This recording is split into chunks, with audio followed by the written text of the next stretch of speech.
చందమామ కథలకు స్వాగతం. ఈనాటి మన కథ నారద సంసారం. నారద మహర్షి చాలా గొప్పవాడు. కానీ అంత గొప్పవానికి కూడా ఒక గర్వం ఉండేది. అందరూ పెళ్లి చేసుకుని పెళ్ళమని పిల్లలని మాయలో పడిపోతున్నారు. నేను మాత్రం అలాంటి మాయలో పడలేదు, ఎన్నటికీ పడబోను కూడా అంటుండేవాడు. పెళ్లి చేసుకున్న ప్రతి మహర్షిని ఆక్షేపిస్తూ ఉండేవాడు. అతని అహంకారం ఎంతవరకు వెళ్ళిందంటే త్రిమూర్తులు కూడా ఇందుకు అతీతులు కాదు సుమి అని అనుకునేవాడు. నారదుని అహంకారం వదిలించేందుకు విష్ణుమూర్తి తగిన సమయం కోసం ఎదురు చూడసాగాడు. ఆ తర్వాత కొన్ని రోజులకు నారదుడే వైకుంఠానికి వచ్చాడు. విష్ణుమూర్తి, ఏమిటి విశేషాలు నారద మహర్షి అని అడిగాడు. 3 లోకాలు సంచారం చేసిన వచ్చిన నారదుడు, విశేషాలు ఏమున్నాయి నారాయణ, ఎవరిని చూసినా పెళ్ళం పిల్లలు సంసారం అంటూ మాయలో చిక్కుకుపోయి ఉన్నారు, నే ఒక్కడిని తప్ప అని తన మామూలు ధోరణి మొదలుపెట్టాడు. విష్ణుమూర్తి మారు చెప్పక, నారద అలా పోయి వద్దాం పద అన్నాడు. నారదుడు విష్ణుమూర్తితో బయలుదేరాడు. ఎక్కడికి అని నారదుడు అడగలేదు, విష్ణుమూర్తి చెప్పనూ లేదు. ఇద్దరూ ఆ కబురు ఈ కబురు చెప్పుకుంటూ వెళ్ళి ఒక అడవిలోకి ప్రవేశించారు. ఉన్నట్టుండి విష్ణుమూర్తి, నారద నాకు దాహం వేస్తుందయ్యా అన్నాడు. నడవండి నారాయణ, ఎక్కడైనా కోనేరు ఉన్నదేమో చూద్దామన్నాడు నారదుడు. విష్ణుమూర్తి, నారద నేనొక్క అడుగైనా వెయ్యలేనయ్యా, నువ్వు వెళ్ళి ఏ ఆకు దొప్పతోనో ఇన్ని నీళ్లు తెచ్చి నా ప్రాణాన్ని నిలుపు అంటూ ప్రాణం పోతున్న వాడికి మళ్ళీ అక్కడే చతికిలపడ్డాడు. 3 లోకాలలోనూ ఉండే కోటాను కోట్ల జీవులందరికీ ఆకలి దప్పిక తీర్చే మహావిష్ణువుకి దాహమేమిటి అనే జ్ఞానం లేక నారదుడు విష్ణుమూర్తి మాయలో పడి నిజంగా నీరు కావాలి కాబోలు అనుకుని నీటి కోసం పరిగెత్తాడు. సమీపంలోనే పుష్కలంగా ఉన్నటువంటి కోనేరు ఒకటి కనపడింది. తామర పువ్వులతోటి ఆకులతోటి కలకల్లాడుతూ ఆ సరస్సు నారదుడికి కన్నుల పండగ చేసింది. ఆ నీటిని చూడగానే నారదునికి కూడా దాహం వేసింది. మొదట నా దాహం తీర్చుకుంటాను, తరువాత విష్ణుమూర్తికి తీసుకుని వెళతాను అనుకుని నారదుడు కొలనులోకి దిగాడు. చాలా దూరం నడిచి నడిచి కాళ్ళు లాగటం చేత ఆ కాళ్లకు చల్లటి నీరు తగిలేటప్పటికీ అతనికి ప్రాణం లేచి వచ్చింది. ఆ చెరువులో స్నానం చేస్తే పూర్తిగా బడలికపోతుందని తోచి కంఠం లోతు వరకు వెళ్ళి ఒక్క మునుగు మునిగాడు. మునిగి లేచేటప్పటికీ అంతకు ముందున్న రూపం మారిపోయింది. తల నిండా పట్టుకుచ్చులాగా నిగనిగలాడే బారెడు జుట్టు వచ్చింది. ఇదేమిటా అని ఆశ్చర్యపోతూ చేతిలెత్తి తల తడుముకుంటుంటే అతని ముంజేతుకున్న గాజులు గలగలమంటూ కనిపించాయి. మెడలో ఉండే తులసి పూసల పేరు ముత్యాల హారమై తళతళ మెరిసింది. అతని కాషాయ వస్త్రం పట్టు చీరలా మారిపోయింది. గట్టు మీదకు వచ్చి చూసుకుంటే నారదముని ఒక స్త్రీగా మారిపోయాడు. ఆ చెరువులో నీరు ఎప్పటిలాగా మళ్ళీ నిశ్చలమై అద్దంలో కనపడింది.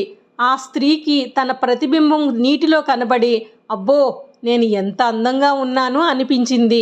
అంతే, అప్పటితో నారదుడు తన గతాన్ని మరచిపోయాడు. తనతో కూడా వచ్చిన విష్ణుమూర్తి మాట అసలే జ్ఞాపకం లేదు. ఆ స్త్రీ ఆ చెరువు గట్టంటే నడిచి వెళ్ళి అక్కడేదో పువ్వుల చెట్టు ఉంటే చూసి పువ్వులు కోసుకోవటం మొదలుపెట్టింది. విష్ణుమూర్తి మారువేషం ధరించి దూరాన్నించి ఇదంతా కనిపెట్టి ముసిముసి నవ్వులు నవ్వుకుంటూ నిలబడ్డాడు. అప్పుడు ఆ దారిన ఒక రాజకుమారుడు వేటకని వచ్చి మారువేషంలో ఉన్న విష్ణుమూర్తిని చూచి ఎవరో అనుకుని, అయ్యా దాహం వేస్తుంది, సమీపంలో చెరువు ఏదైనా ఉన్నదా అని అడిగాడు. విష్ణుమూర్తి ఆ రాకుమారుడికి నారదుడు సంచరిస్తున్న ఆ కొలను వైపు చూపించాడు. ఆ రాకుమారుడు అక్కడికి వెళ్ళి తలలో పువ్వులు అలంకరించుకుని వయ్యారంగా నిలబడ్డ ఆ అందగత్తెను చూసి పరవశించి, ఎవరు నువ్వు, గంధర్వకాంతవా లేక అప్సరసవా లేక వనదేవతవా అని అడగటం మొదలుపెట్టాడు. తానెవరో తనకే తెలియక ముసిముసి నవ్వులు నవ్వుకుంటూ నిలబడిపోయిందామె. సరే, నువ్వెవరివైతేనేమి, చాలా అందంగా ఉన్నావు, నిన్ను నేను పెళ్లి చేసుకుంటాను అన్నాడు. పెళ్లి అనటంతోనే ఆమె ఆనందంగా అంగీకరించింది. ఆ రాజుతో వెళ్ళిపోయింది. విష్ణుమూర్తి శివుడి దగ్గరికి వెళ్ళి జరిగిందంతా చెప్పాడు. అక్కడ ఆ రాజు ఆమెను తన పట్టణానికి తీసుకుని వెళ్ళి పెళ్లి చేసుకున్నాడు. ఆమెకి ఒక్కరు ఇద్దరు కాదు, వరుసన 60 మంది పిల్లలు పుట్టారు. వాళ్ళకి ప్రభవుడని, విభువుడని, శుక్లుడని, ప్రమోద్యుత అని మొదలైన 60 పేర్లు పెట్టించింది. ఆ పిల్లలకు నీళ్లు పోయటం, బొట్టు కాటిక పెట్టడం, బట్టలు తొడగటం, బువ్వ పెట్టడం, నిద్రపుచ్చటం, జోలపాడటం, ఆ పనులతో ఆమెకి పొద్దస్తమాను సరిపోయేది. పిల్లలు, సంసారం, మాయ అని అందర్నీ ఆక్షేపించిన నారదుడే ఇలా ఒక పెద్ద సంసారంలో మునిగిపోయాడు. ఆ సముద్రంలో ఊపిరి సలపకుండా కాలం గడుపుతున్నాడు. పిల్లలు పెద్దవాళ్ళయ్యారు. బ్రహ్మదేవుడికి నారదుడు తన కొడుకే కనుక అతడలా సంసార సాగరంలో మునిగిపోవటం బాధగా ఉంది. విష్ణుమూర్తిని ప్రార్థించి నారదుడికి విముక్తి కలిగించమని వేడుకున్నాడు. చింతించవద్దని బ్రహ్మదేవుడికి అభయం ఇచ్చి అనుభవపూర్వకంగా తన తప్పు తెలుసుకుని మరీ యువతలకు రావటం మంచిదని విష్ణుమూర్తి ఆలోచించాడు.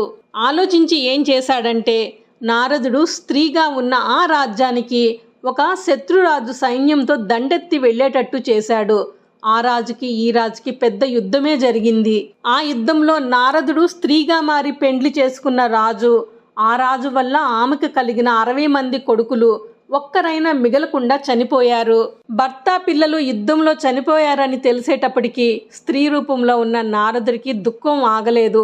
తాను రాణి అన్న మాట మర్చిపోయి ఆమె యుద్ధభూమికి వచ్చి భర్త శవాన్ని, కొడుకుల శవాల్ని చూసి గుండె బాదుకుంటూ ఏడవటం మొదలుపెట్టింది.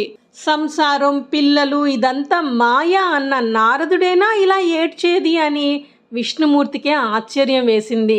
ఆమె ముందు విష్ణుమూర్తి ప్రత్యక్షమై, నారదా, నాకు మంచినీళ్లు తెస్తానని వెళ్ళి ఇక్కడిలా ఏడుస్తూ కూర్చున్నావేమిటి అని అడిగాడు. కానీ ఆ స్త్రీకి తాను నారదుడు అన్న జ్ఞానం ఇంకా రాలేదు. నేనీ పట్టణపు రాణిని, నన్ను నారదుడు అంటారేమిటి, అందున పుట్టెడు దుఃఖంలో ఉండగా అని కోపగించుకుంది. నాతో రా చెప్తా అంటూ విష్ణుమూర్తి ఆమెను మళ్ళీ ఆ చెరువు దగ్గరికి తీసుకుని వెళ్ళి ఆ చెరువులో దిగి స్నానం చేసిరా, కాకుంటే ఒక్క మాట, ఒక చెయ్యి మాత్రం నీటికి తగలకుండా పైకెత్తి స్నానం చెయ్యి అన్నాడు. ఆమె అలాగే చేసి గట్టు మీదకు వచ్చింది. ఏమీ ఆశ్చర్యం, జుట్టంతా పోయింది. మళ్ళీ ముత్యాల హారం తులసి పేరుగా మారిపోయింది. కానీ పైకెత్తి ఉంచిన చెయ్యి మాత్రం గాజులతో అలానే ఉండిపోయింది. నారదునికి నిద్రపోయి లేచినట్లయింది. తాను రాణి అయ్యి 60 మంది పిల్లల్ని కనటం, ఆ పిల్లలు పెరిగి పెద్దవాళ్ళ యుద్ధంలో చనిపోయి వాళ్ళ కోసం తను ఏడవటం, ఇదంతా ఒక కలగా జ్ఞాపకానికి వచ్చింది. కానీ ఆ గాజుల చెయ్యి చూసుకుంటే కల కాదు, నిజమే అని తేలింది. తాను సంసార మాయలో తగులుకున్నందుకు నారదుడు సిగ్గుపడ్డాడు. విష్ణుమూర్తి, సిగ్గు అక్కర్లేదు నారదా, ఇదివరకు నీకు సంసారం అంటే ఏమిటో, మాయ అంటే ఏమిటో తెలియదు. అందులో పడి దుఃఖాన్ని అనుభవించావు కనుక ఇప్పుడు తెలిసింది. ఇక నువ్వు జ్ఞానివయ్యావు అని నచ్చ చెప్పాడు. ఆ మాటలకు నారదుడు సంతోషించాడు. కానీ తాను స్త్రీగా ఉన్నప్పుడు పుట్టిన 60 మంది పుత్రుల మీద అతనికి మమకారం పూర్తిగా పోలేదు. అందుచేత అతడు తన తండ్రి అయిన బ్రహ్మదేవుడి దగ్గరికి వెళ్ళి, తండ్రి, నా కుమారుల పేర్లు భూలోకంలో శాశ్వతంగా ఉండేటట్లు వరమీయమని కోరుకున్నాడు. కుమారుని కోరిక ప్రకారం బ్రహ్మ సరేనని చెప్పి ప్రభవ, విభవ, శుక్ల మొదలైన ఆ 60 మంది పేర్లు మన తెలుగు సంవత్సరాలకి పెట్టి లోకంలో ఆ పేర్లు శాశ్వతంగా ఉండేటట్లు దీవించాడు. అలా వెళ్లే ముందు ఛానల్ని సబ్స్క్రైబ్ చేయండి. నోటిఫికేషన్స్ కోసం బెల్ ఐకాన్ని క్లిక్ చేయండి. వీడియోని లైక్ అండ్ షేర్ చేయండి. మరిన్ని చందమామ కథల కోసం చందమామ కథలు ప్లేలిస్ట్ని విజిట్ చేయండి.